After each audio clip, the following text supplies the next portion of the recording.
Hi, everybody. Thank you all for joining today's webinar. First of all, I want to know whether I'm audible. So, in the chat box, can you just let me know, give me a yes or a no if you can hear me? Okay, awesome. I'm getting a lot of yes. All right. I just want to check, Bimalji, have you joined the session?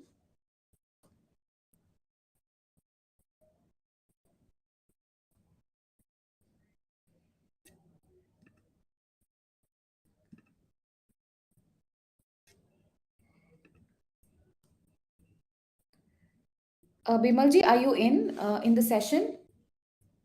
Are you able to hear me?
Working.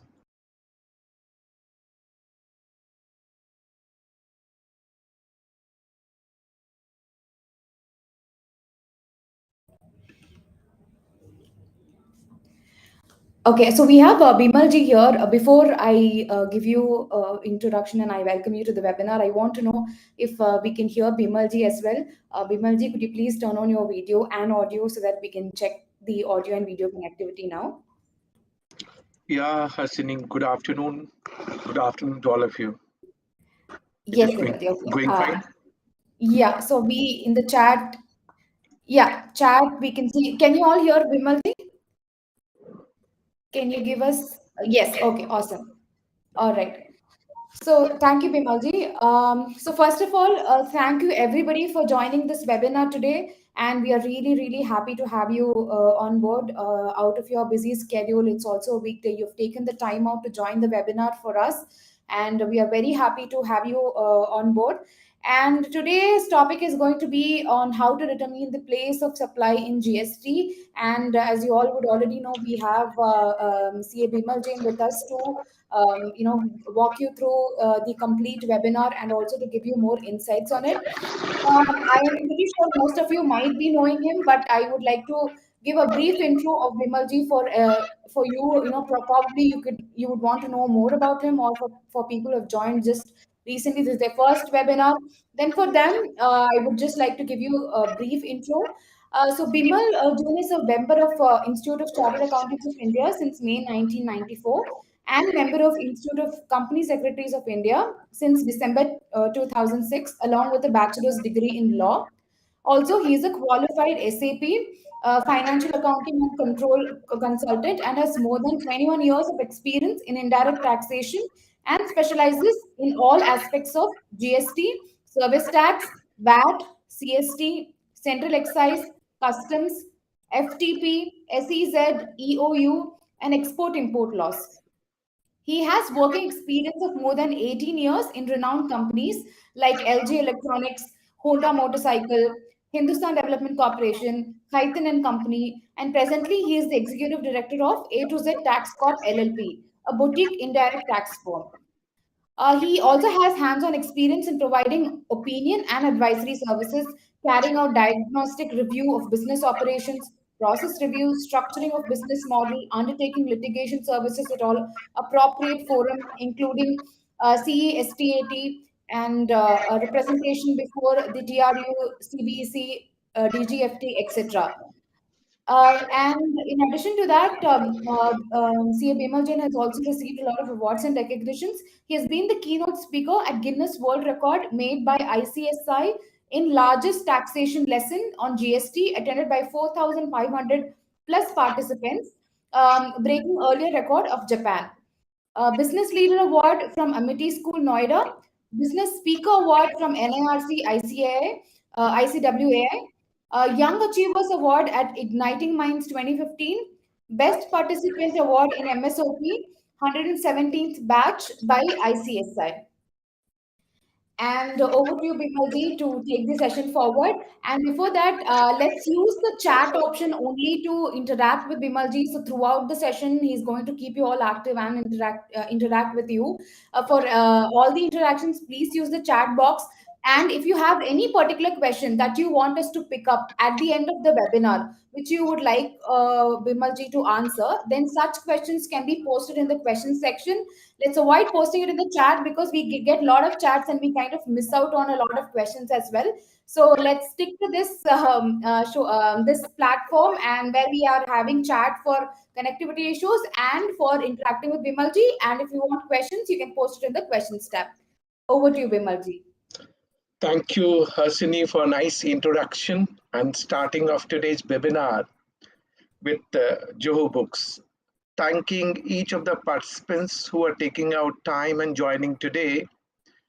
I'm just assured today's topic is also very, very important, and I will make it interesting. I will make it interactive also. And this interactive part will come only when all of us start, interacting together. So from my side, I'm going to make presentation. From your side, you have to really reply in a chat box. Whenever I'm posting any query, then write your answer, whatever you have in your mind. With your interaction, yes, it is going to be interesting and important one. So without taking much time, let's start. Today we are going to discuss on place of supply. Why place of supply is important in GST? What is the relevance of place of supply? And what happened if wrongly determined place of supply, any implication? We will check out the challenges, issues, and solution when we are discussing place of supply. So I will just make this interesting topic in such a way that you all can digest that what is the relevance of place of supply in GST regime. Let me start with the very first question before I start deliberating on the topic. My first question is, whether place of supply is really relevant for taking GST registration? Say yes and no in a chat box. So a lot of yes, lot of no. See, all the answers are coming in. So I really appreciate each one of you that you are writing the answer which is coming to your mind. And listen very carefully. Listen very carefully. Okay, today I promise I will give my mobile number to each one of you. Let's take a piece of paper, pen and pencil. Start, picking up my pointers. Draw down your notes today and send me through WhatsApp. let me see who is doing this religious work and really participating today. It's a little different today. My question was whether place of supply is really relevant for taking GST registration. My answer is big no. Big no. So those who have given the answer as a no, they are right. But those who have given the answer as yes, they have to correct themselves today. Let's take an example. I'm a supplier of goods in Delhi. I'm supplying goods from Delhi to Tamil Nadu. So question was, do I require to take registration in Delhi, which is origin state? Or I do require to take registration in Tamil Nadu, where goods are being dispatched, destination state, and may be assumed that it is going to be consumed in Tamil Nadu. That was my question, right? So I posted a query whether place of supply is really relevant for taking GST registration. So you must have understood I need to take registration in the origin state where from I'm supplying goods or services. Where from I'm supplying goods and services. So origin state, I need to take registration. Next question which is coming to me. So what happened? In GST regime, there are two components. We understand central GST and state GST. And when we levy IGST, because from Delhi to Tamil Nadu, I'm going to levy IGST. And even IGST consists of sum total of CGST and SGST. And we all know in GST regime. And before I say next question to all of you, which state will get the SGST component? Is the origin state or destination state? If it is origin, it is Delhi. If it is destination, it is Tamil Nadu. Please tell me which state, which state. So now each one of you started answering also. Very well done. So in GST regime, it's a consuming state. That will get the GST component. So look at the change which has come in GST regime. You need to take registration in the origin state. And Delhi will not get anything. Delhi will not get anything. Which state will get? Tamil Nadu, being consuming state. So this is the departure. We have seen in pre-GST era that manufacturing state was getting the component, VAT component. Even CST component was accruing to the origin state. All departure. So first silver lining, and which you must keep to your mind. In GST regime, you have to take registration in the origin state. Where from you are supplying goods or supplying services. But origin state will not get GST component. Which state will get? Consuming state, Tamil Nadu. Tamil Nadu will get this GST component. Hope I'm clear to all of you. Say yes in a chat box that this part is very, very clear. So that no doubt, nothing exists, because when we started, okay, a lot of yes. Now, let's move further. Now, why then place of supply? Why then place of supply? Only to determine which is the consuming state. What is the relevance of POS? To determine which is the state is the consuming state. That is the region they have said place of supply. So relevance of place of supply is there only to determine where ultimately goods or services are being consumed, because that state will get the GST component, right? But to determine place of supply, there has to be rules, there has to be provision. So what happened? They have given the provision. If transaction is within the country, within India, supplier, let's say I'm supplier for you in Delhi, and you all are my buyer, recipient in Tamil Nadu. If I'm a supplier of goods and you're buyer of my goods in India, then place of supply provision, you have to go back to section 10 of IGST Act. So to determine place of supply, you have to go section 10 for goods. And what about services?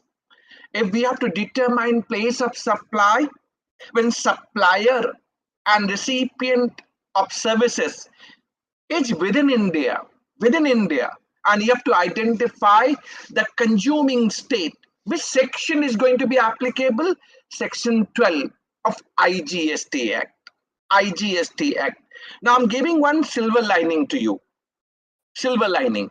And I'm sure you must be knowing the answer also. If I'm a registered supplier of goods in Delhi, supplying goods to you in Tamil Nadu, transaction is a intrastate or interstate? Please tell me in the chat box.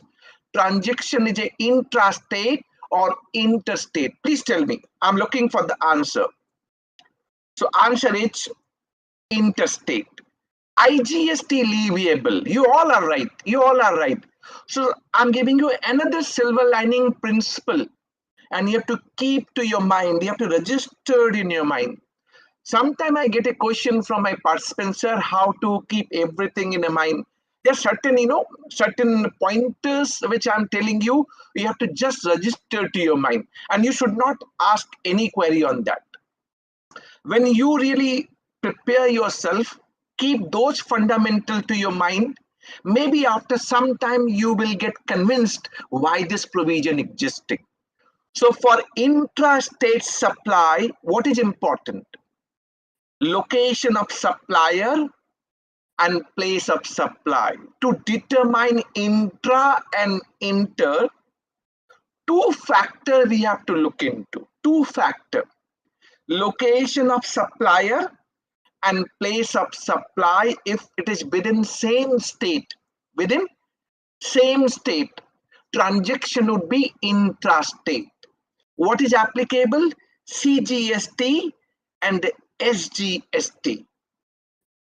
If location of supplier and place of supply is in two different states or in two different union territories, then what happened? Transaction is going to be interstate.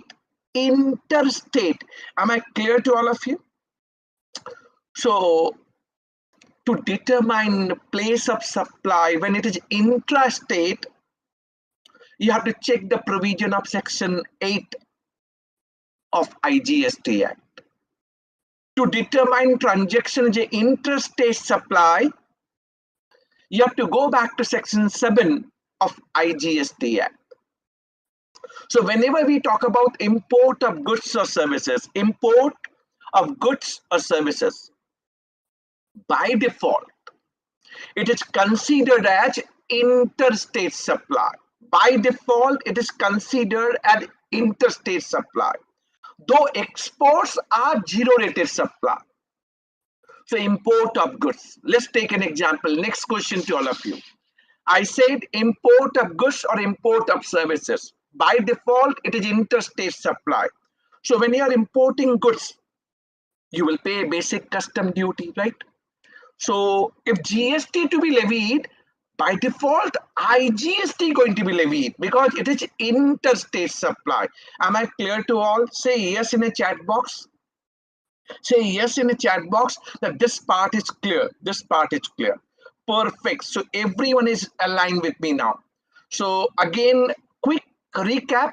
For determining intrastate, you need to really check section 8 of IGST Act. To determine interstate, you need to check section 7 of IGST Act. And place of supply, what is place of supply? For that, section 10 is relevant for goods. Section 12 is relevant for services, for domestic transaction, within India transaction. For import and export of goods, section 11 of IGST Act. And for import and export of services, Section 13 of IGST Act. Hope I'm clear to all of you. Hope I'm clear to all of you. So Rajiv Sharma is saying, I will give Nikhil Agarwal, I will give the example. Don't worry, I will give. Okay, quickly, maybe within 1 minute once again. Location of supplier and place of supply within same state. Transaction is a intrastate. CGST and SGST leviable. Location of supplier and place of supply is in two different states or two different union territories, IGST leviable, right? So when I gave the example that Bimal Jain, supplier of goods in Delhi, he will take registration in Delhi because he's supplying goods from Delhi. But place of supply would be Tamil Nadu because goods are destined to Tamil Nadu and assumed it is going to be consumed in Tamil Nadu. So it is in two different states. That's the reason it is called interstate supply. Hope I'm clear to all of you. Now let me proceed further. What about selling DTA by SEZ? Piyush, quite clear. I told you when SEZ is supplying in DTA, SEZ is being considered outside India for all taxation purpose.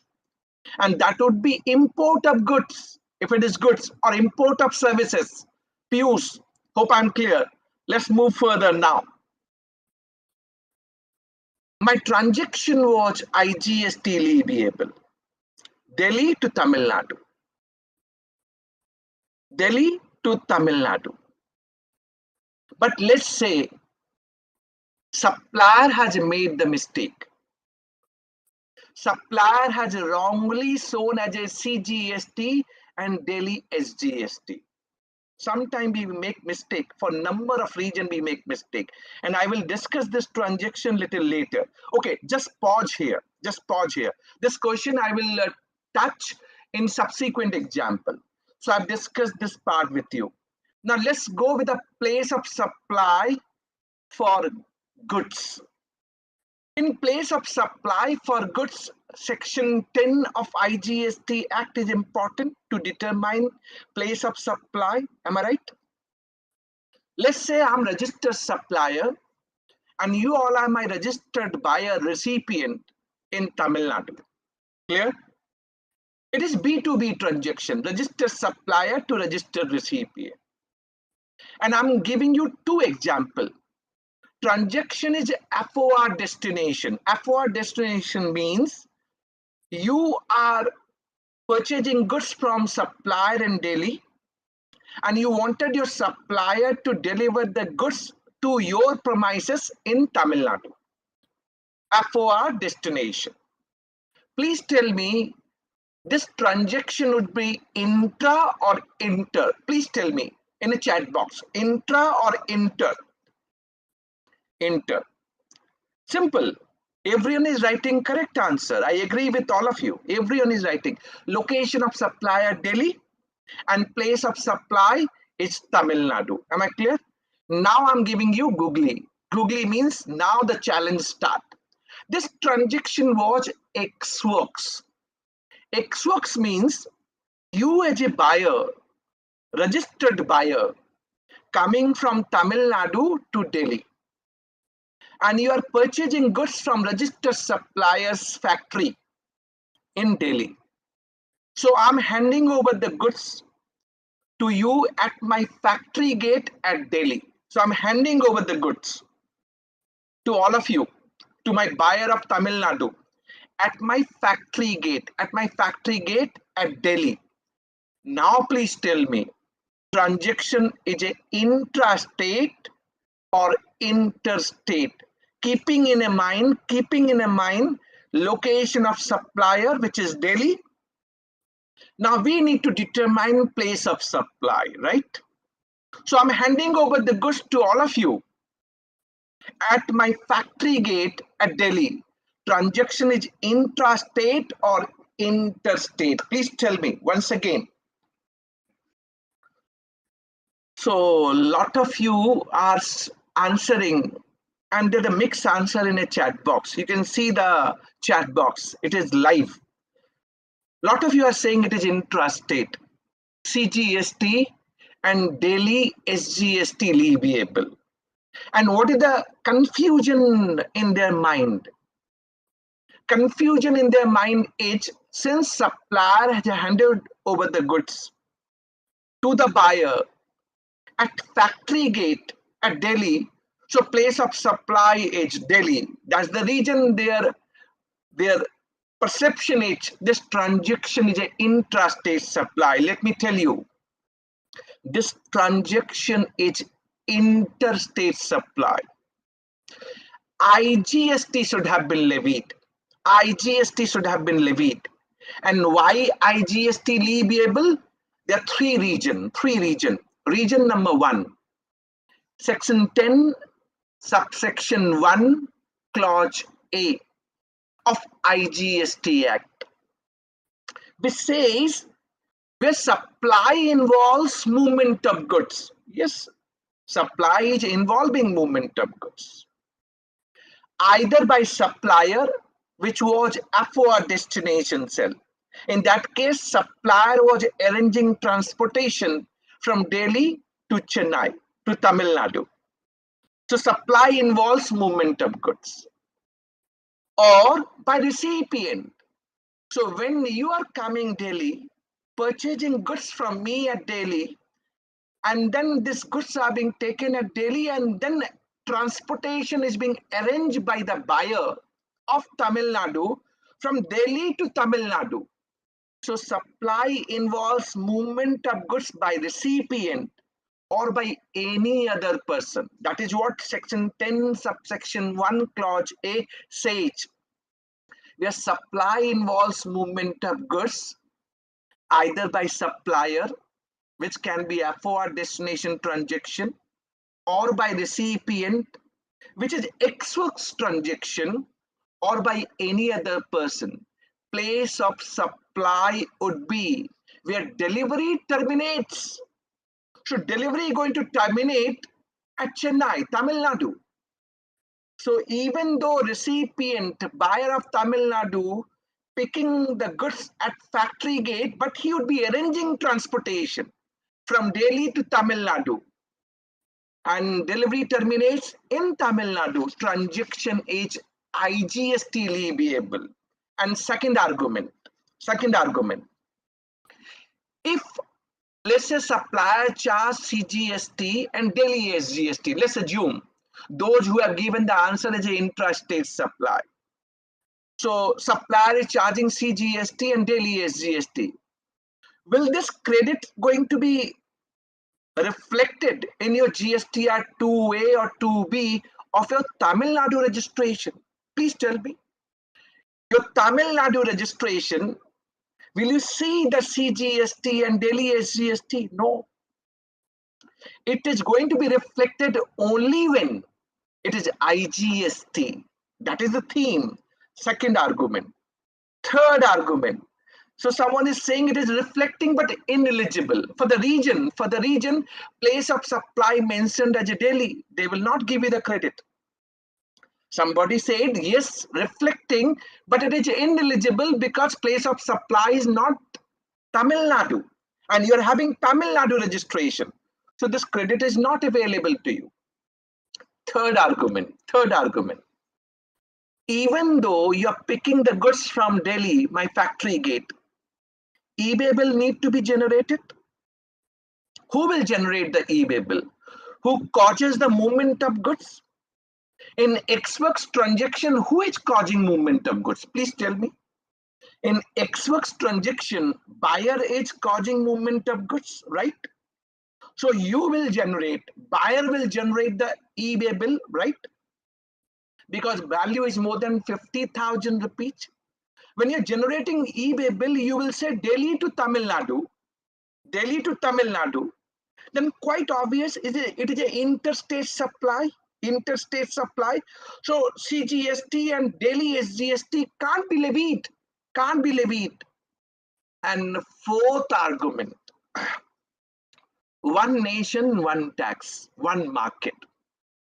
Bimal Jain taking registration in Delhi can supply goods pan-India from Kashmir to Kanyakumari. And he need not require to take registration in any other state. And he can supply goods to all over India, including Delhi.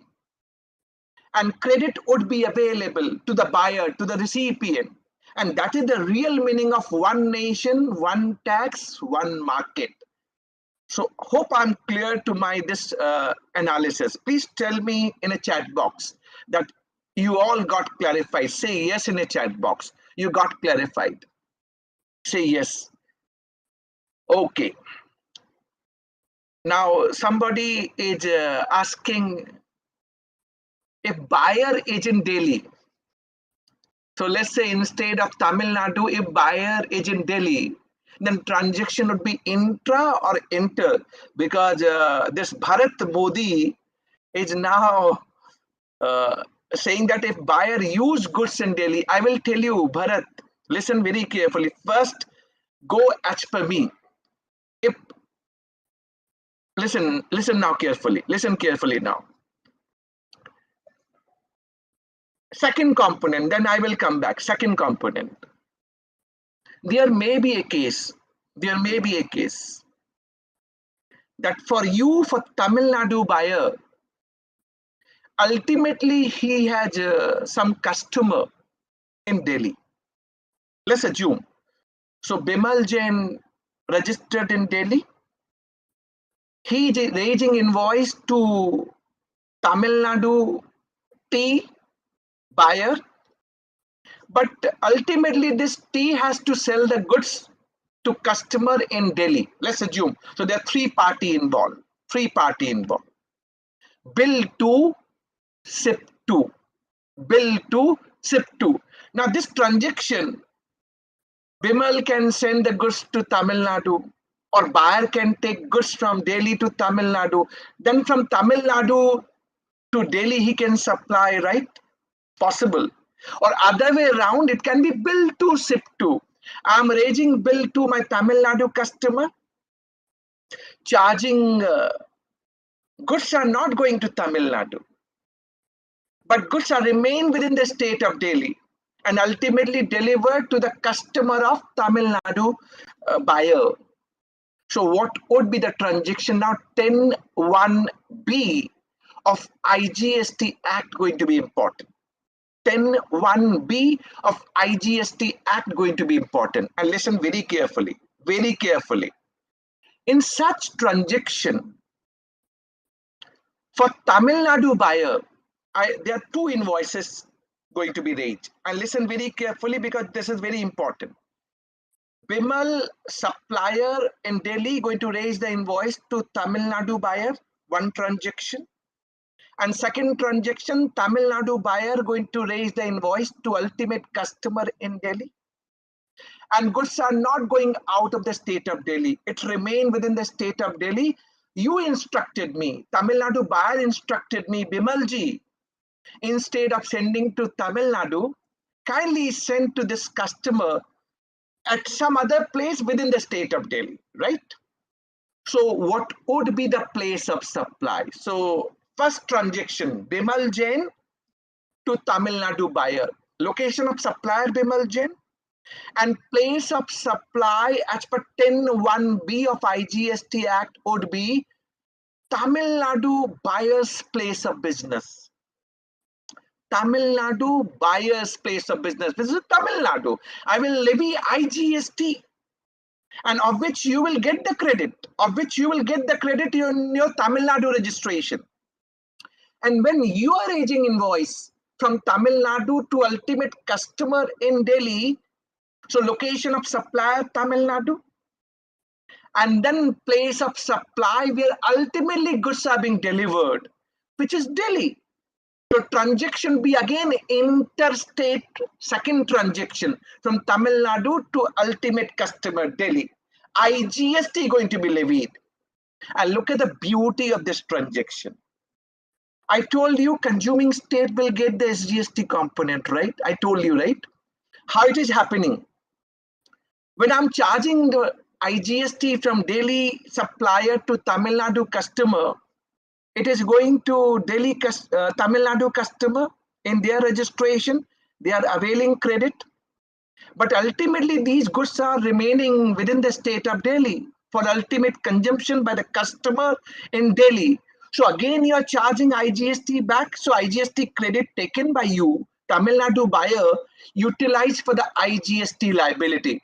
Ultimately, this IGST is flowing back to the state of Delhi. So SGST component of this IGST going to accrue to the state of Delhi on the basis of destination-based consumption tax. Please tell me, am I clear to all of you? Please tell me, am I clear to all of you? So if this concept is clear, then I'm sure you must have understood very well. So everyone is saying yes. So very, very good, very good. Now listen very carefully. Listen very carefully. I will let you know. Second part of the component.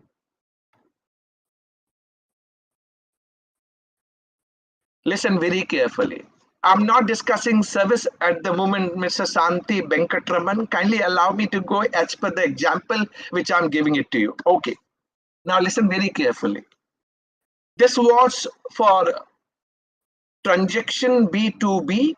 Now there may be a transaction of B2C. I'm registered. Supplier is registered. I'm a sari supplier. I got a shop at Chandni Chowk, registered in Delhi. Good designer saris.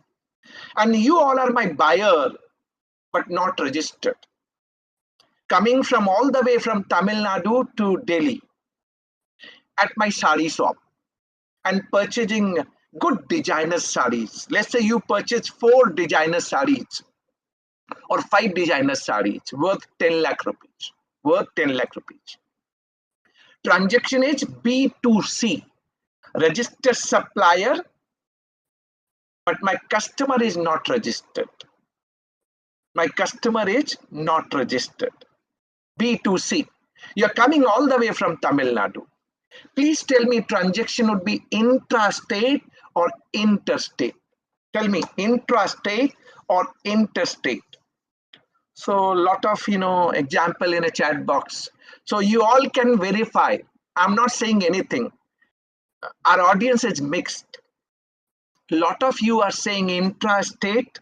A lot of you are saying interstate. Listen very carefully. If it is intrastate, CGST and Delhi SGST, then Delhi government, Arvind Kejriwal ji will get the SGST component, right? But ultimately, these goods are going to Tamil Nadu. Tamil Nadu must get the SGST component being consuming state, destination-based consumption tax. Am I right? Am I right?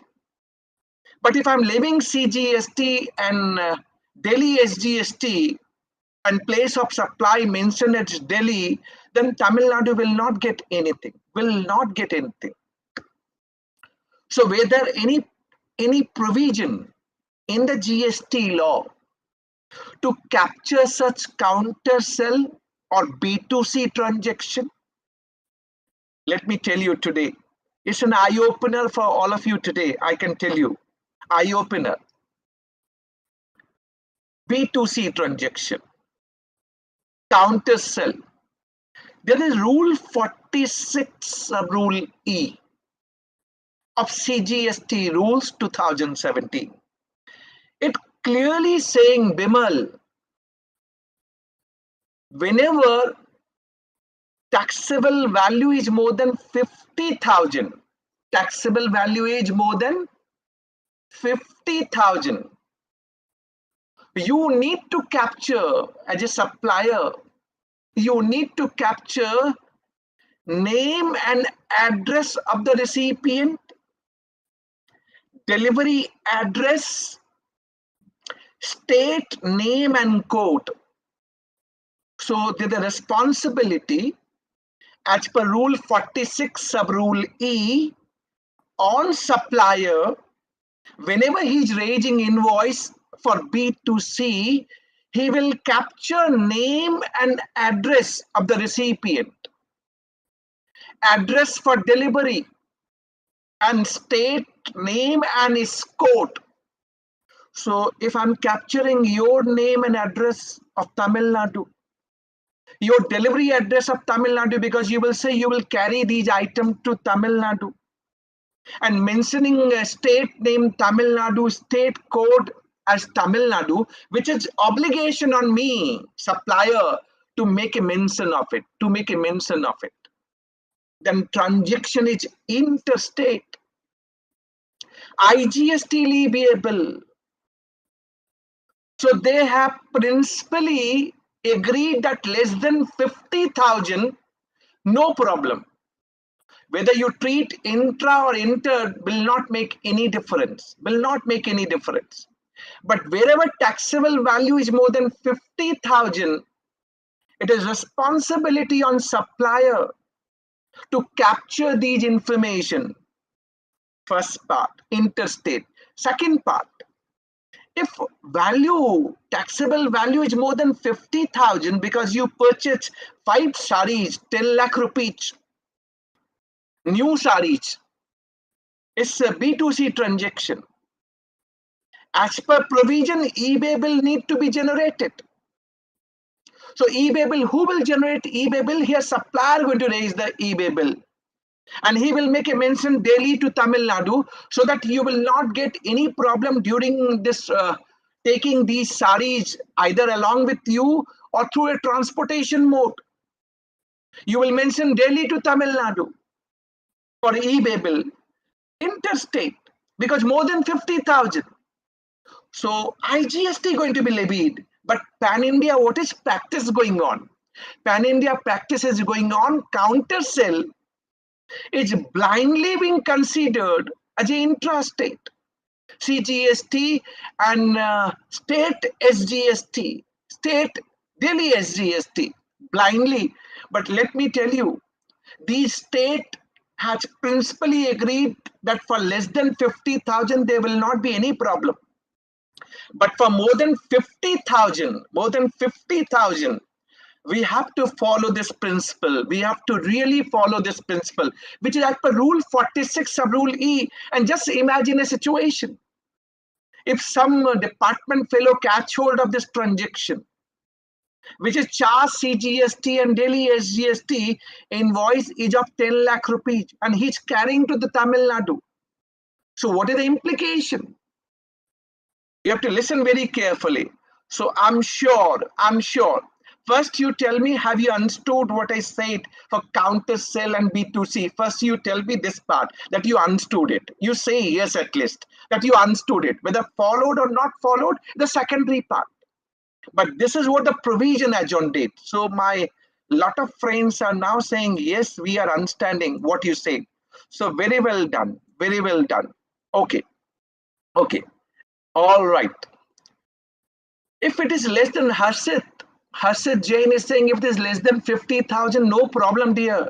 I said when taxable value is more than 50,000. Okay, all right. So I've done this part. So eye opener. Now, just imagine one question. In this transaction, it was IGST leviable, right?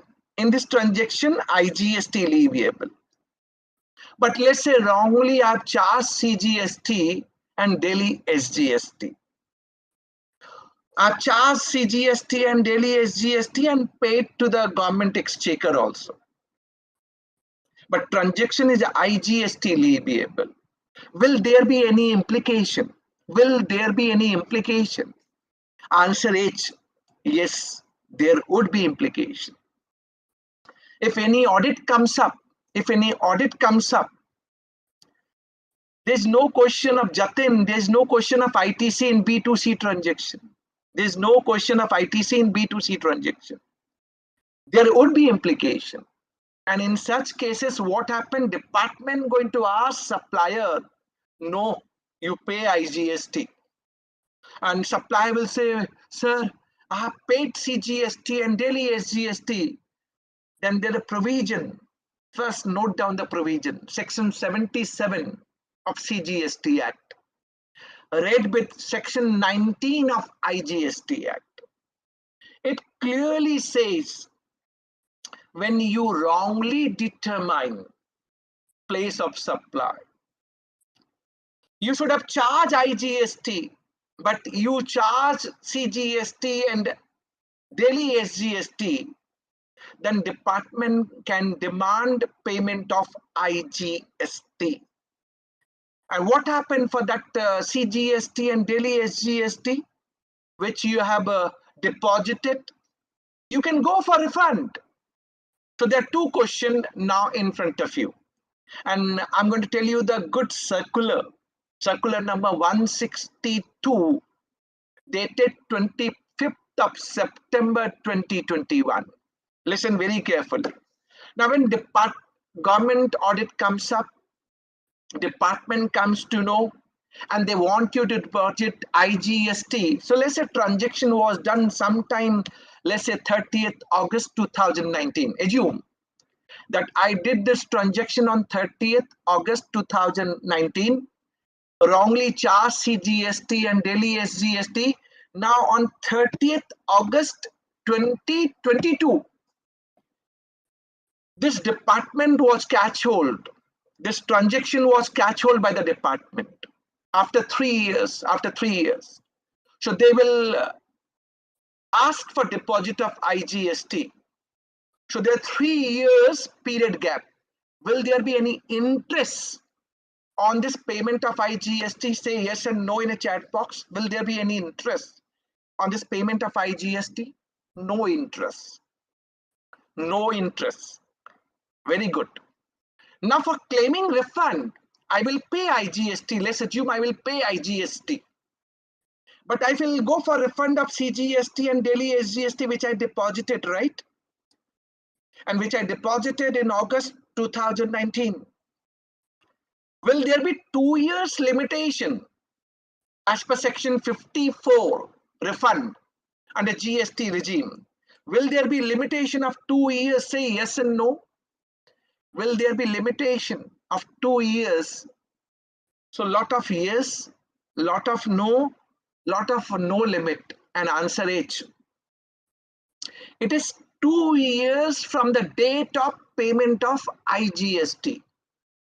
So when I'm paying the correct tax, IGST, from that date, my 2 years limitation will start, Rule 89, and that is being notified. So you can go back and check this provision. This provision got inserted 2 years from the date of payment of IGST, which is 30th September 2022. So once you pay the correct tax, then 2 years time period for you. So that is what the total transaction, when wrong determination, you should pay correct tax, no interest, and refund will start 2 years limitation only when you pay the correct tax. Hope I'm clear to all of you. Please tell me in a chat box that you all got clarified. Say yes in a chat box that it's got clarified. Perfect, perfect. Very well done. Now coming to the services. Services, importantly services. You have to keep thumb rule in mind, location of supplier and place of supply. Same concept, right? Let's say I'm a chartered accountant registered in Delhi, and you all are my client, Tamil Nadu client. I'm giving one opinion to you, written opinion, and then I need to raise the invoice. Transaction would be intra or inter? Please tell me, intra or inter? Please tell me. Interstate, am I right? Interstate. I will charge IGST. Very well done. So all the audience is so perfect today. So Devinder Singh Singer is saying, sir, please repeat the question.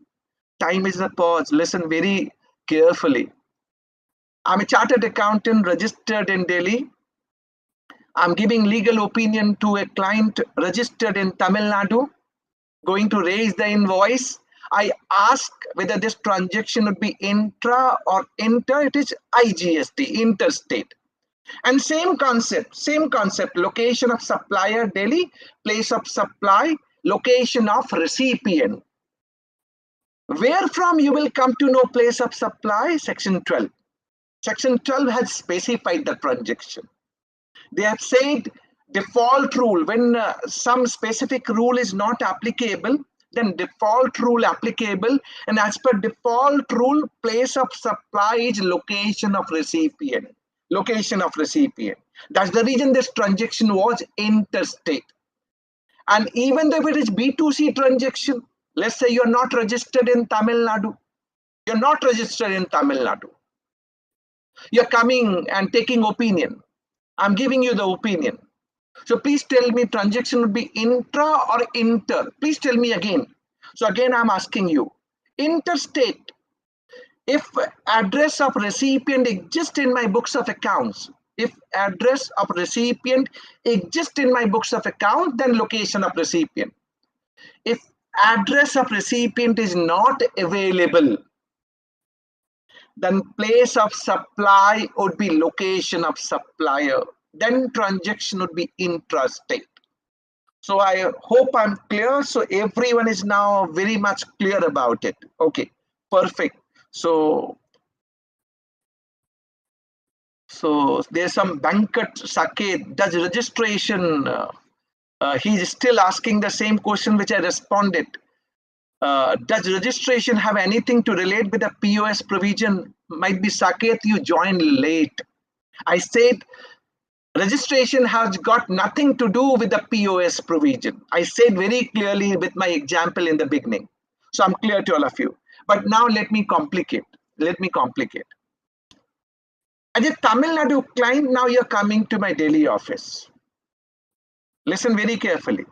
As a Tamil Nadu client, you're coming to my Delhi office, sitting in my office in Delhi, taking verbal opinion, no written opinion, verbal opinion. And you are making payment to me at my Delhi office only. Please tell me, transaction would be intra or inter? And I'm sure you will not be making anything. So a lot of you are still making a mistake. A lot of you are still making mistake. A lot of you are saying intra. No.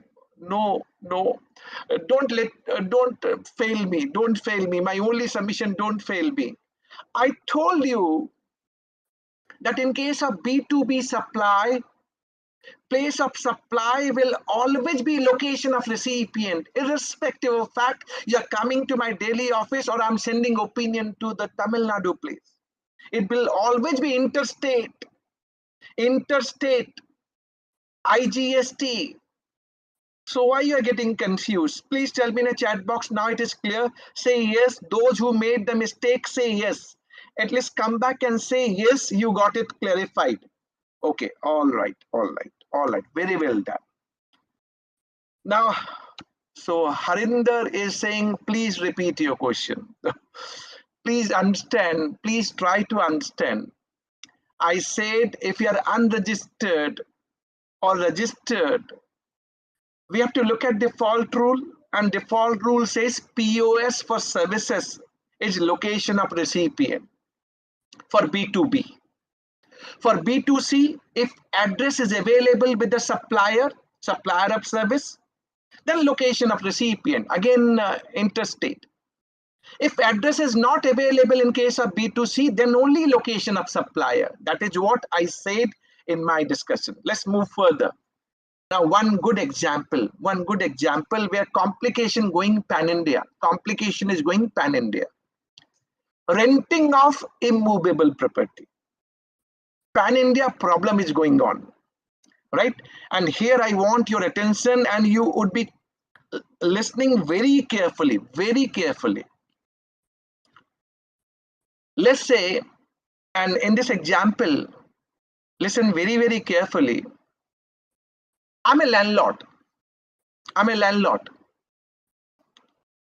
in Delhi. Let's assume I'm a landlord in Delhi. And I got 4 immovable property one in Tamil Nadu, one in Karnataka, one in Kerala, and one in Odisha. In 4 different states. I got 4 immovable property, commercial property. Let's assume commercial property. I'm not complicating, I'm making it very clear. Commercial property chargeable to GST. There's nothing like RCM, nothing like, that provision does not exist. So just listen very carefully. Just listen very carefully. So I said I got 4 immovable property, commercial property in 4 different states, but landlord is in Delhi. His place of business is in Delhi. My first question, do I require to take registration in 4 different states where my property is located? Please tell me yes and no. So lot of yes and lot of no. Listen very carefully. As per me,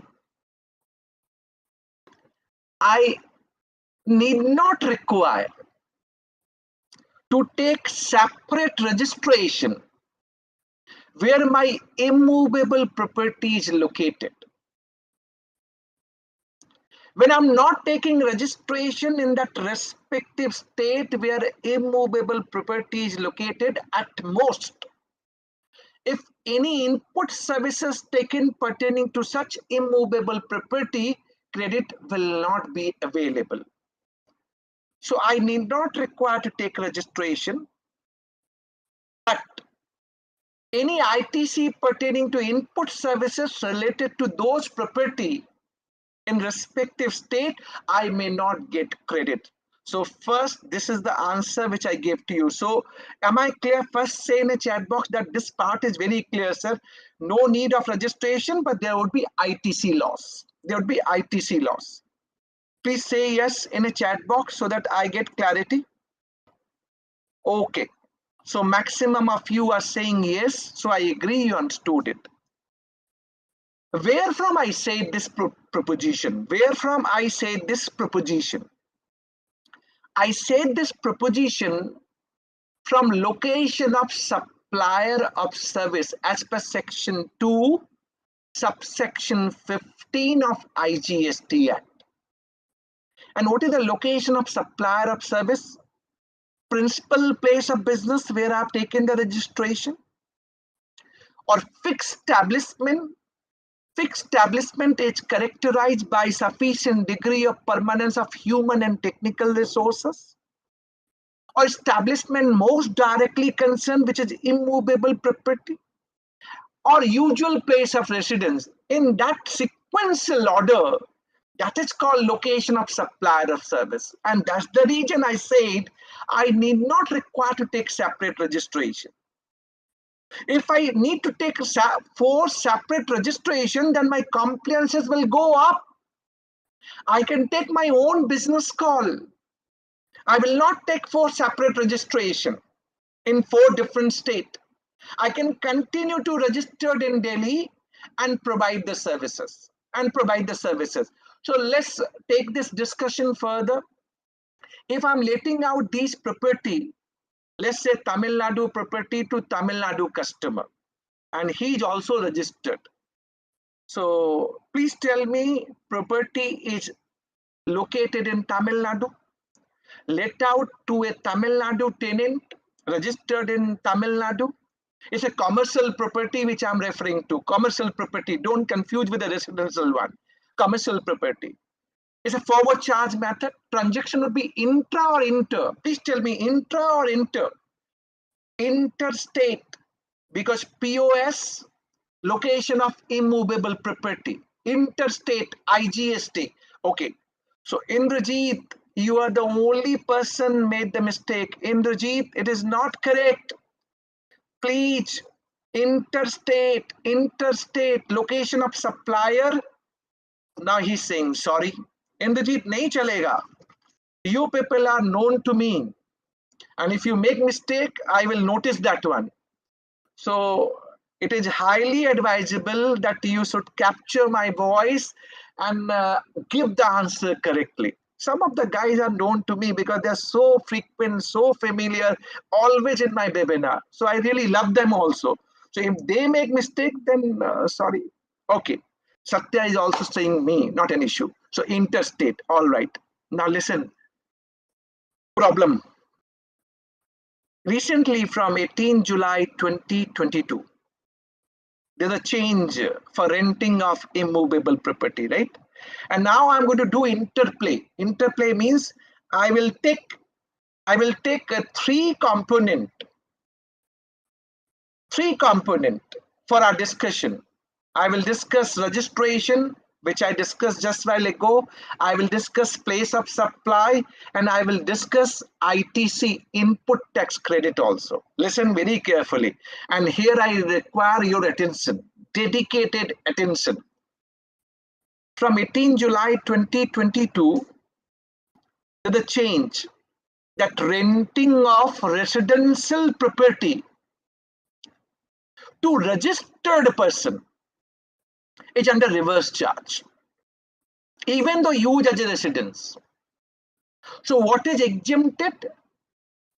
Renting of residential property used as a residence to unregistered person. Unregistered person. That was exempted and continue to be exempted, right? So what is RCM applicable? From 18 July 2022, RCM is applicable when landlord is letting out his residential property to registered person. Who is registered under GST? RCM means tenant. Registered tenant has to pay GST liability. Am I clear to all of you? This part is clear? So at least say yes, so that my task would be little easy, that you're understanding the point. Okay, yes, okay. Very well done, very well done. Okay, listen now. I'm changing the example now.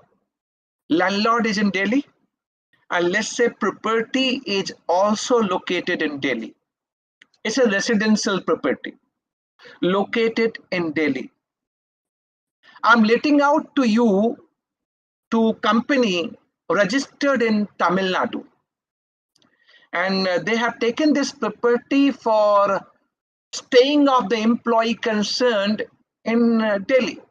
So landlord is in Delhi, residential property is in Delhi, right? It is being let out to a registered person in Tamil Nadu. RCM applicable, right? RCM need to be paid. Reverse charge method need to be paid by tenant, registered tenant. Am I clear to all of you? Now, being a Tamil Nadu registered, you need to pay. Transaction is what? Intrastate or interstate? First, you tell me intrastate or interstate. It's an intrastate or interstate. So those who are giving answer as an inter, please wake up call. If they are doing GST practice, then they must wake up. Location of supplier, landlord, right?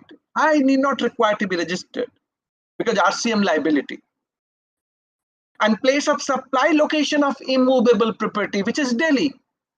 So transaction is intra or inter? Please tell me. Intra or inter? It is intra. CGST and Delhi SGST leviable. Now I'm getting a right answer. So you should all apply, because I know my audience is also having learned person, learned GST expert, intrastate. But question number one to all of you, you're registered in Tamil Nadu, right? How you will pay Delhi SGST from your Tamil Nadu registration? Is there any mechanism? Tamil Nadu registered can pay Delhi SGST. Is it possible? Please tell me whether you can pay leave ITC. Leave ITC.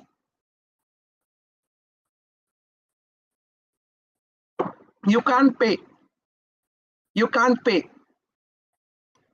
So there are two options available. This government is complicating so many things.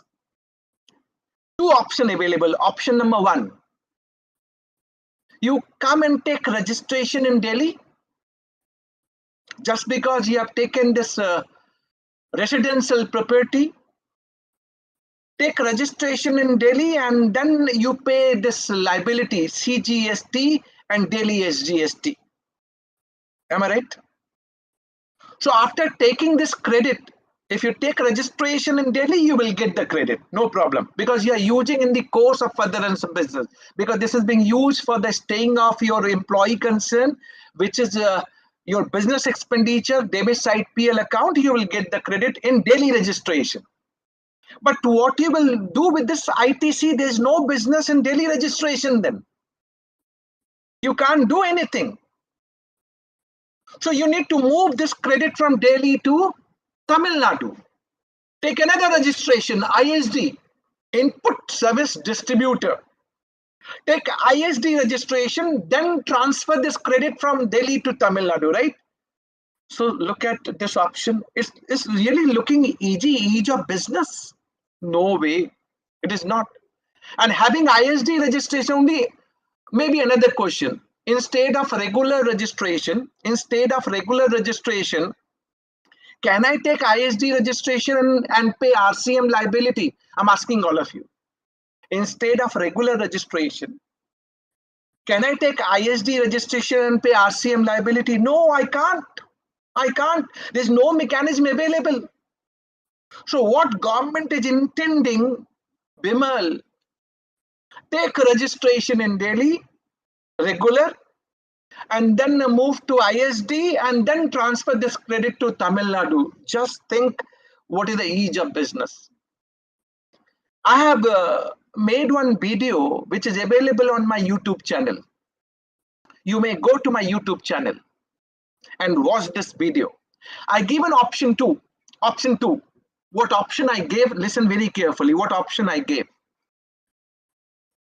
I gave option because of the region. Because of the region, I may have taken this Delhi property, but there may be a case in 10 different states. I've taken residential property for staying of my employee, and I happen to be Tamil Nadu registered tenant. So I may have taken 10 property, one in Maharashtra, one in Gujarat, one in Delhi, and transaction is like landlord is of that state, and property is also in that particular state, like Delhi example which I gave to you. Do I require to take 10 registration and 10 ISD registration? No. To me, it looks very complicated. Very complicated.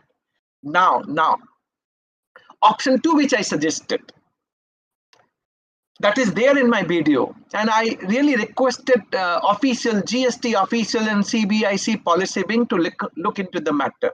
They make one change, but they never look at that implication of that transaction. Just making one change will not work in India. What I suggested as option two, I suggested I will not take any registration in Delhi. I will not take any registration in Delhi. Can I pay IGST from my Tamil Nadu registration? Because location of supplier is Delhi, and I can't pay Delhi SGST. So can I pay IGST mentioning place of supply as Delhi? So Delhi will get SGST component on the basis of destination-based consumption tax. So Delhi must get the SGST component. So instead of CGST and Delhi SGST, I'm just changing the transaction. I want Tamil Nadu registered tenant pay IGST and mention place of supply as Delhi. So Delhi will get SGST component of IGST on destination-based consumption tax. This is the first proposition I suggested. That is doable one, possible one. But problem here is, if I pay IGST and mention place of supply as Delhi, will I get credit in my Tamil Nadu registration? Because place of supply is being mentioned as a Delhi state. Will I get credit? That is the problem coming out. Please tell me. Tell me in the chat box, is it available to me? It is showing, but it is ineligible. It is showing in my 2A or 2B, but ineligible. I will not get credit. So there is a really synergy required. Synergy is missing altogether. And there's no clarification. Maybe Tamil Nadu tenant lose out the credit component, but definitely he will not be looking for taking two registration in Delhi. One is the regular registration, another one is the ISD registration just to transfer this credit. So as per me, looks like IGST can be paid, place of supply mentioned as a daily state, but credit is going to create the problem. So that the business call we need to take. Please tell me, you understood it, say yes and no. Please tell me in a chat box you understood it, what I said to all of you. Please tell me that you understood it. So for me, it's important that you are understanding. So maybe maximum are saying yes. Few of you are still not clear about it. I'm sorry if you are not getting that clarity, but there's someone asking whether we mention, and this question I'm posting to all of you. So Satya is giving that link where I posted my video. You can go to my YouTube channel and check this, particular video. Someone asked me in a chat box, sir, do we really mention place of supply in GST or 3B? Please tell me. Someone is still 5 years of GST, but still he's asking this question to me. Do we mention place of supply in GST or 3B? So he's asking from that context. Yes, we don't mention. We don't mention. We don't mention. But whenever you pay IGST, please try to understand that the concept of self-invoice. When we are taking from unregistered supplier, self-invoice. In that self-invoice, you will mention place of supply. You're trying to, create a transaction where you want to complicate it. Speech, self-invoice, you will mention interstate, IGST, place of supply is Delhi. If tomorrow audit comes up, you will get catch hold. So you are trying to take this credit because POS need not require to be mentioned in GST or 3B. Maybe some of you are smarter. That's the reason this question they have posted. Okay, all right, but I given the answer to all of you. All right, next one. Listen very carefully. Now I did this part as well, and there are two latest changes, which is very important for you to know. One is Tran 1 and Tran 2 credit, transitional credit. And we have seen in the past that transitional credit could not be availed for number of reasons, either technical glitches, or you have filed your Tran 1 and Tran 2, but you made the mistake and could not revise the same. Or there are certain category who have tried but could not file, and last category who did not give any try, and they did not try any Tran 1 and Tran 2 credit, transitional credit. Recent Supreme Court judgment in the case of Philco Trade Center Private Limited. And what is this Tran 1 transitional credit? The credit of pre-GST era can be transitioned into GST regime by way of filing Tran 1. And last date was 27 December 2017. And then we got lot many dispute. I told you what are the disputes. Someone tried, could not file, someone filed, but wrongly filed, someone filed, could not revise, lot many factors. Honorable Supreme Court has given one judgment recently, Philco Trade Center Private Limited. And they have asked CBIC to open a special window from 1st September 2022 to 31st October 2022. This 60 days window need to be open for filing Tran 1 and Tran 2 by all the aggrieved person. I say aggrieved person means those who have filed but wrongly filed, those who have tried but could not file because of technical glitches, those who have not given a try, to my mind, it is open to them as well. And CBIC going to open this window for 60 days from 1st September 2022 to 31st October 2022. And recently there's a news that government is approaching to the Supreme Court to extend this time period. They are not, their window, GST and common portal is not ready. So they want to extend it by further 30 days. So maybe they will open this window instead of 1st September on 1st October. But 60 days window would be available. So those who could not transition their credit, they are entitled to.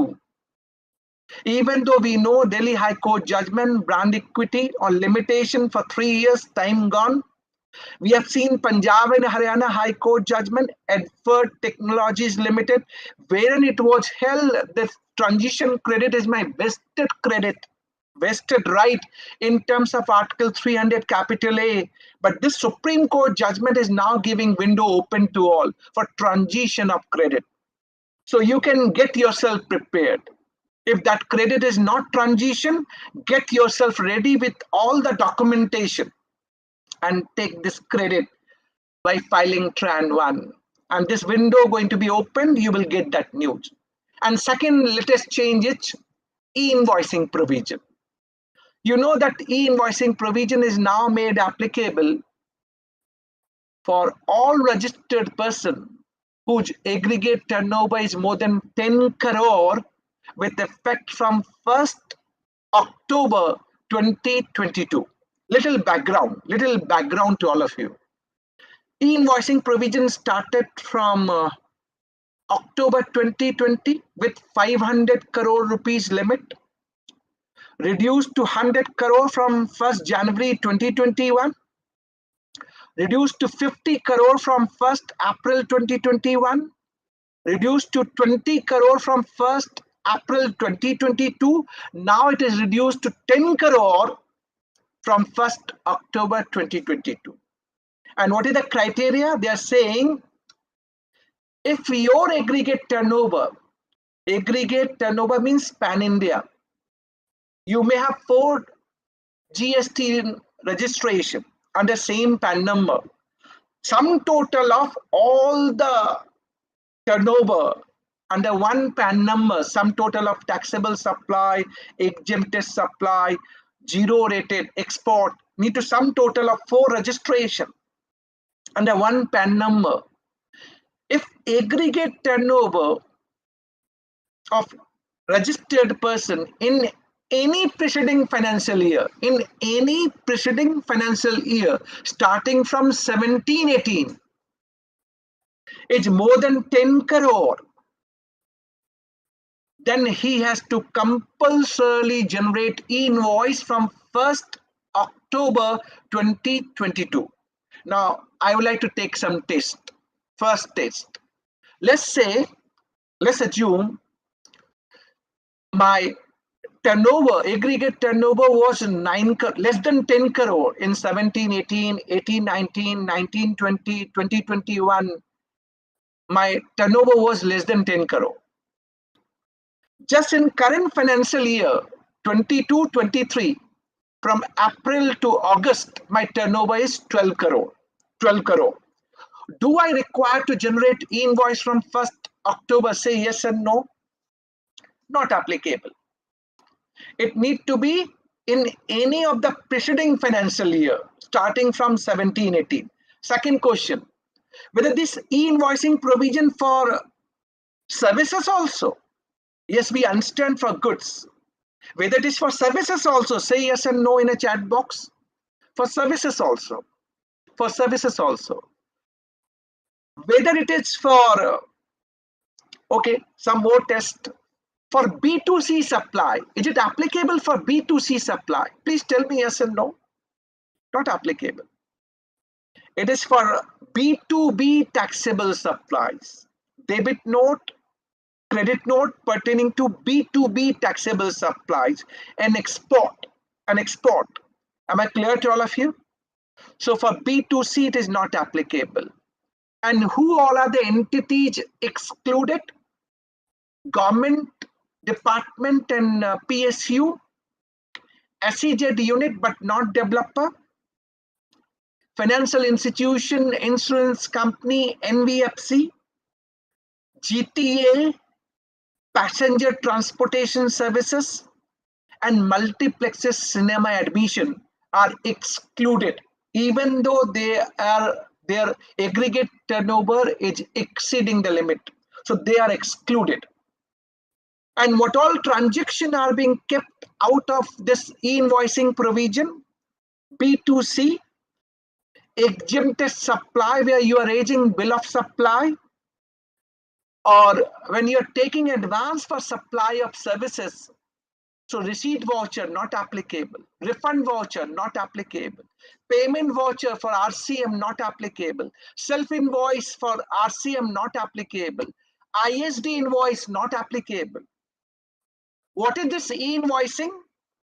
We have to furnish specified particulars in our tax invoice as per schema INV01.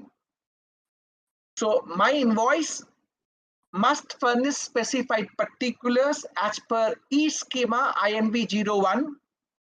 I can generate my invoice from any accounting and billing software, including Zoho. So maybe I will request Zoho to add their link. And that link would be available in this particular chat box. Maybe Harsini can post that particular link, how Zoho can help you to generate your e-invoice. So you can generate your tax invoice having specified particulars, and then convert it into JSON file, and then it is transmitted to dedicated invoice registration portal, Now what this invoice registration portal, which is government dedicated portal, will do, they will do deduplication check. And after checking and verification of all specified particulars, they will get this invoice digitally signed with QR code and assign unique invoice reference number. And then it will be given back to the supplier. And supplier then in turn convert into PDF file and send it to the recipient. This IRP again going to push the data to GST common portal for auto population of GSTR1 of the supplier. And this IRP going to push the data to Immovable portal also for generation of Immovable. So if you're filling up your part A and part B for Immovable, then you can generate your Immovable immediately. So that is the automation, real-time basis to done away tax evasion. That is what the e-invoicing provision is now made applicable. And to my mind, from 1st April 2023, we should be ready that this threshold would be 5 crore, reduced further from 10 crore to 5 crore. So get set ready for this generation of e-invoicing. Hope I'm clear to all of you. Please first tell me, am I clear to all of you? Please tell me that this part is clear. This part is clear. All right. Thank you. Thank you. Thank you very much. So I'm through with my today's deliberation. With today's deliberation on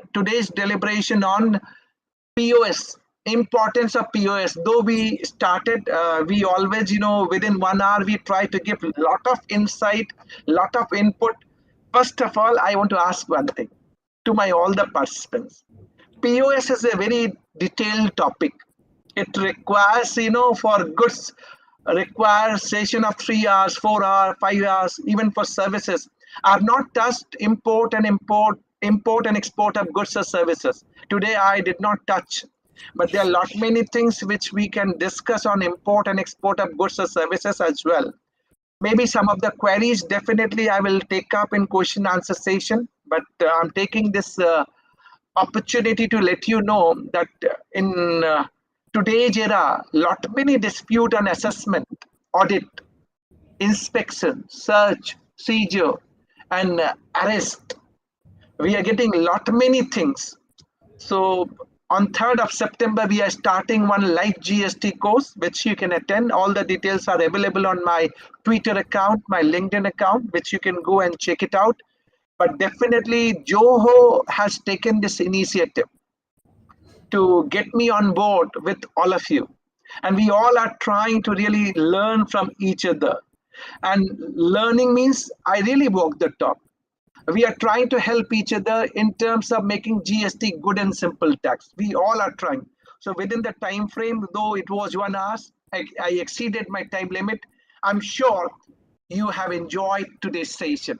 Each one of you have enjoyed today's session. Can I say yes? You got all new input, new insight. You can always say in a chat box, and that is how I get motivated. That you all really enjoyed today, and I'm thankful to each one of you, including Joho, for organizing such webinar, and thanking Hasini also being moderator of today's session. Hasini, back to you for your question answer session. Thank you so much for this wonderful session, Bimalji. I can see a lot of yes in the chat box, so I think that itself says that the session, everybody who attended the session enjoyed it really well. I'm sure you're all waiting to get your questions answered by Bimalji. So I am going to take a moment and let's take a few questions here in the questions tab, and we have Bimalji answer it for you. So. We have a question from Mr. I'm going to project it here on the screen. Yeah. Ayagari Venkat Saket is asking a question: how to identify directly in relation to an immovable property under section 12, subsection 3A? Mr. Saket, it is quite obvious if it is immovable property, which you know whether it is commercial or residential, then place of supply would be location of immovable property. That is the thumb rule, and that is how you need to. I've given answer during my deliberation, but still repeating for the sake of your understanding, Mr. Saket. Thank you. All right, so we have our next question from Ashokan P. And he Yeah. says, if the transporter in Mumbai provides GTA service from Mumbai factory, but bills to Bangalore HO, what transaction is it? Should we levy IGST or book it at Pune factory and pay CGST and SGST? See, for transportation of goods, if it is B2B supply, then it is location of recipient. So if it is bill to Bangalore, then IGST is leviable. Okay, Ashokan, I hope you got the answer. Let's move on to the next question. We have one from Mr. Sanjeev. Sanjeev is asking, what will be POS in case of outside state supply and outside India sale? If tool is sold but physically held with vendor only for further supply, will GST apply? Is his Mr. question. Sajeev, this is the one of the most disputed question as on date in the market. These tools are being developed for the foreign customer, and I'm sure you are understanding this. And these tools are in turn then used for manufacturing of goods meant for export purpose. So question is coming, this tool are not going out of India, but it is meant for manufacturing goods, and thereafter these goods are being exported. So can be considered as export, or transaction would be leviable to GST depending on the place of supply. In my considered view, these tools are meant only for the usage for manufacturing of goods at the behest of foreign customer. It is ultimately used for executing their transaction for the foreign customer. So to my mind, I will not levy GST. If at all I'm going to take aggressive steps, aggressive, count that I will not levy. Ultimately, these tools are being used for the manufacturing, the pricing, costing, everything built in my overall pricing. And this pricing is towards export of service, export of goods, which I'm referring to. And that is how I make one point. Second point, if I'm developing a particular tool, question is it supply of goods or supply of services? So I'm developing a tool, maybe considered that this particular thing, service is being done on behalf of my foreign client, and he has kept this tool at my premises in India. And then also I can say it is export of services. So a lot of argument exists, but this is the most debatable issue pan India. But as you know that once you want to take a call that this is towards meaning for your foreign customer, for the transaction to be executed on their behalf, you can treat as export. But in case you do not want to invite litigation, then the transaction, whether it is intra or inter, because ultimately it is going to invoice to the foreign customer, right? It remain within the factory where you have developed this particular tool. So question is whether intra or inter, right? So now if it is within the same state where factory exists, you can always say POS is the same state, CGST, and local state SGST, but ultimately invoice to the foreign customer. So it is meant for the foreign customer. So this is again the debatable transaction which we are discussing. From that perspective, I can say we have to discharge the liability. If you are taking a call that liability exists, to my mind, in that case, you can consider either way.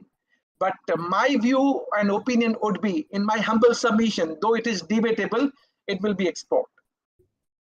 Sanjeev ji. Sanjeev, I hope you got the answer. Next, we have Muhammad Abbas. I'm going to project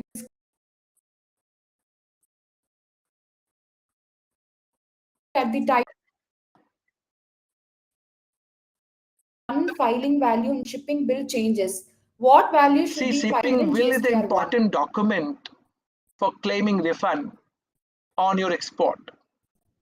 Try to match your shipping bill value with GSTR1. That is very important. Otherwise, mismatch will come, Mr. Muhammad Abbas.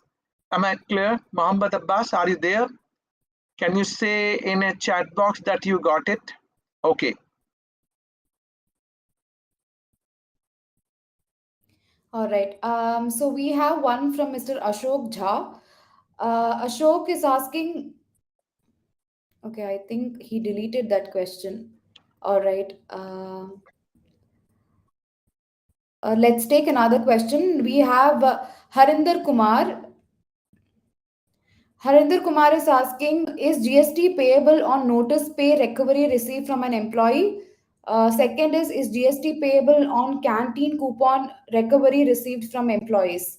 If we make it part of Harinder, employment contract, very then straightforward answer to you that no GST leviable.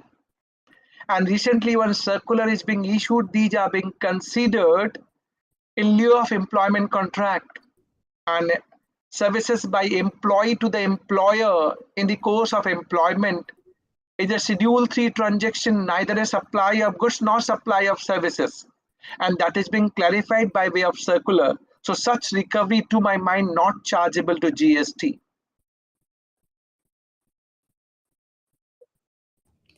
Harinder, I hope you got that answer. Next, we have one from Krunal. I am projecting it on the screen. He says, Sir, for B2C from Delhi, won't the section 10, subsection 1A, these wordings matter? That is, which states? Place of supply of such goods shall be the location of the goods at the time at which the movement of goods terminates See, from for Kunal, delivery of to the course, this recipient. was the disputed point, and we were discussing for last 5 years. If this is the case, then in case of B2B transaction, is an intrastate CGST and Delhi SGST. So where this movement terminates is the important one, right? So you can always say that movement is terminating when I'm handing over the goods, but that is not the case. In case of B2B supply, when I'm handing over the goods at my factory gate, it is then picked up by the recipient from Delhi to Tamil Nadu. So ultimately, movement is terminating in Tamil Nadu only. That's the reason I said interstate, IGST leviable. Even in case of B2C, if you are an unregistered person from Tamil Nadu, I'm handing over at my shop at Delhi, but you will take these goods from Delhi to Tamil Nadu. So movement is terminating ultimately in Tamil Nadu. Only in case of counter sale and B2C sale, it is being said that if it is less than 50,000 taxable value, less than 50,000, no problem, inter, do whatever you want to do. But more than 50,000, compulsorily being supplier, you need to capture name and address of the recipient, address for delivery, and state name and code. So to my mind, movement is really terminating at end location, not at the intermittent location which we are discussing and which you're asking. Kunal, hope I'm clear to you.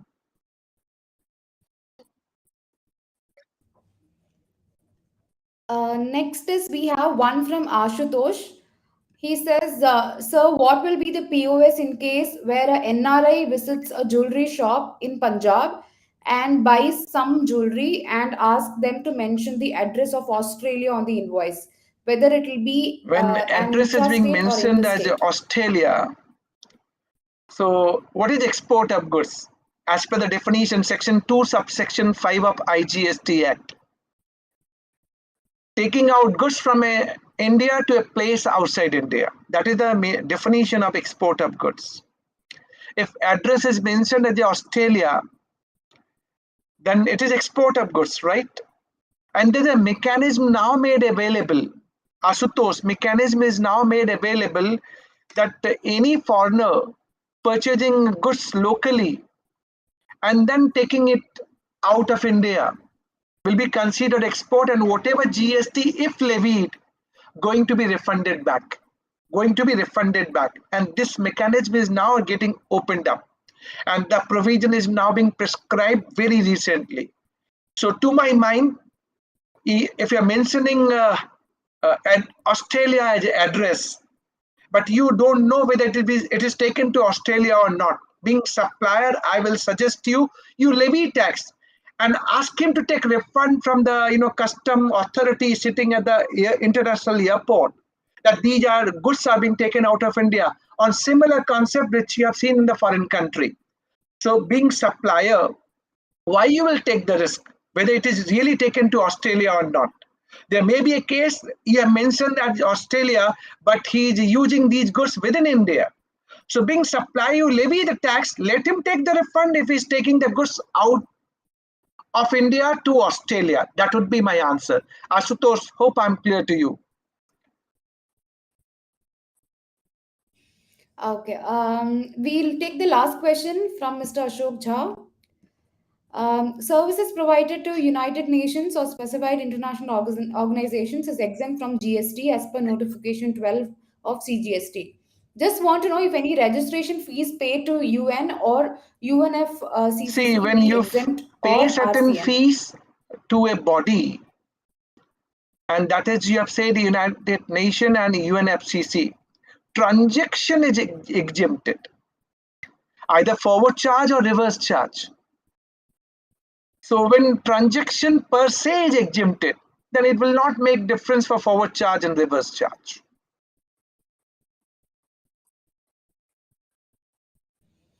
Ashok, I hope you got your answer. And yes, I think we are done with the session for today, and we have taken all the questions. Due to shortage of time, we were not able to take a lot of questions from you. But if you have any questions, Bimal Ji is always available on social media. He's very active on social media. You can always tweet or send him Hasni, just messages. one thing. The Yes, Bimal. one participant, Mr. Satya T, Yes. he said, "Sir, congrats for being notified for best facilitator and intermediary for your GST contribution." So my request to each one of you, those who are Uh, participating now, that yes, it is real that I'm being nominated by Tax India Online TIL in one of the category facilitator and intermediary. Of course, I would be awarded as the best facilitator and intermediary with your support and vote. So I can put my request. I'm taking this opportunity that each one of you can really go to that particular link and really support and vote your vote. And you can also send to your colleagues and friends. See, ultimately, what I believe, it is not vote for Bimal Jain. It is vote for you. If you really feel that you're a part of Bimal Jain, part and parcel of Bimal Jain, you would like to see that you are awarded as a best facilitator and intermediary. I've done my part. I've done my part. I contributed to whatever best I could do from my side. And this link is available on my Twitter, on my YouTube as well. So you can always go and vote to Bimal Jain for voting yourself, and also request to your colleagues, friends, and to all your professional colleagues around you to vote and support to you as Bimal Jain. Thank you very much. Thank you, everybody, and I hope you win that, Bimalji. Our best wishes are with you always, and thank you all for your lovely messages for Bimalji. And we are going to be back with another, webinar next month as well. So if you have registered for this webinar, make sure you're looking out for Zoho Books' Twitter handle and Bimalji's Twitter handle Ashini, I for left the just one upcoming thing. I'm webinar update. interrupting Yes, you Bimalji. again and again. Just somebody asked No me, problem. Rohit has really posted a link that TIL awards in support. So that is the link you can capture for voting. That link is available. So you can really note down this particular link. And I really promise I will give my mobile number. I want to see the handmade note from each one of you. Yes, you can always send your handmade note, and definitely, if I find your handmade note is very, very good, I'm sure that would be very, very good. Because I believe when you are following me, I will make you very, very good. That's what I carry the responsibility on my soldier. Take down my mobile number 98 106 04 563. Rohit, can you just write down in a chat box so that it is available to all my. So Ria has helped me out. Ria, thank you very much. 98 106 04 563. And I'm thanking Joho for taking this initiative. And really, they are trying their best to make GST good and simple tax. Like for e-invoicing, which I said to you, you can go to Joho, platform. Their link is being provided, and maybe Harsini, what you can do, you can send your link and a tutorial on e-invoicing to all the participants who are registered today and those who are watching today, so that they can get familiar themselves with the e-invoicing process on Joho platform. That will help you. Sure, Bimalji. I've put it in the chat for you to make a note of it, and we will definitely after in the post mailer and also on our Twitter platform we will have this link shared with you all, and the recording of the video will also be of this webinar will also be shared on our social platform. So do watch out for that. So we are hoping to see you next month as well for Bimalji's session. And again, I cannot thank you enough for Thank you. another wonderful session, Bimalji. Thank you so much, and our best wishes for your nomination. And we also hope that you win. And we are very optimistic you're Responsibility going on to you as win. well. So Your personal vote, and you have to send this. You have to send this link to all Joho, yes, my colleagues, to everyone to vote and support. Thank you. definitely, Bimalji. All right. Thank you, Thank you. everybody. Thank you for taking the time out. Thank you.